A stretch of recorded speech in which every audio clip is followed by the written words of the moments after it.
Hello friends, तो आज video मु आपको कहबी कि आपण केमती निज मोबाइल रे थिबा व्हाट्सएप ऐप को पासवर्ड लॉक लगे पारिबे।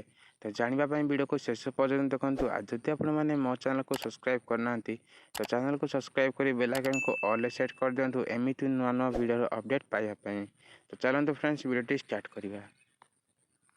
तो प्रथमे आपन फोन रे थिबा सेटिंग को जिवे। तो सेटिंग को गला परे आपन के टिके तळ को स्क्रॉल डाउन करिया को हेबो। तो स्क्रॉल डाउन कर सारा पर आप देखिए फिंगरप्रिंट गोटे ऑप्शन रही तो आप तार ऊपर क्लिक करदे। तो क्लिक कलापर ये देखिए लास्ट गोटे ऑप्शन रही प्राइवेसी एंड ऐप एनक्रिप्शन। तो आप तार ऊपर क्लिक करदे। तो क्लिक कलापर आपको गोटे पासवर्ड क्रिएट करने को पड़ो। तो चलते ये मुझे गोटे पासवर्ड क्रिएट कर नौची।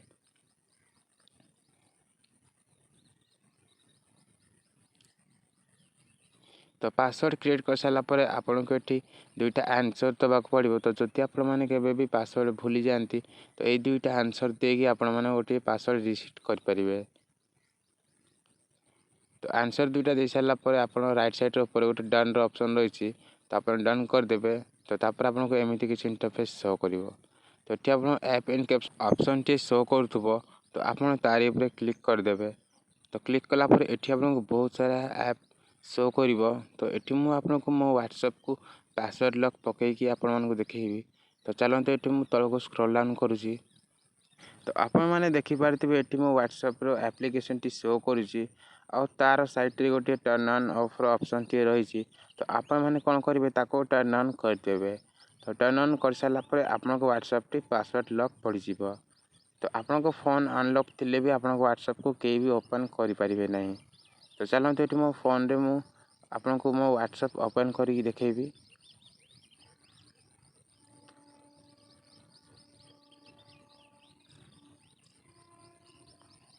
तो देखिए तो मो फोन अनलॉक अच्छी तापर भी मो व्हाट्सएप ओपन होनी। तो आप मैंने प्रथम जो पासवर्ड टी क्रिएट करते आप मैंने एंटर करेंगे। तो एंटर कर सारापर आपको व्हाट्सएप टी ओपन हो।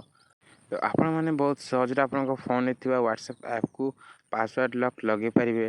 तो आज वीडियो ये जदि वीडियो भल लगी तो वीडियो को गोटे लाइक करदे। आम चैनल को सब्सक्राइब कर बेल आइकन को ऑल सेट करदे एमती नुआ नुआ वीडियो अपडेट पाइबा। तो पुणी देखा गोटे नुआ वीडियो।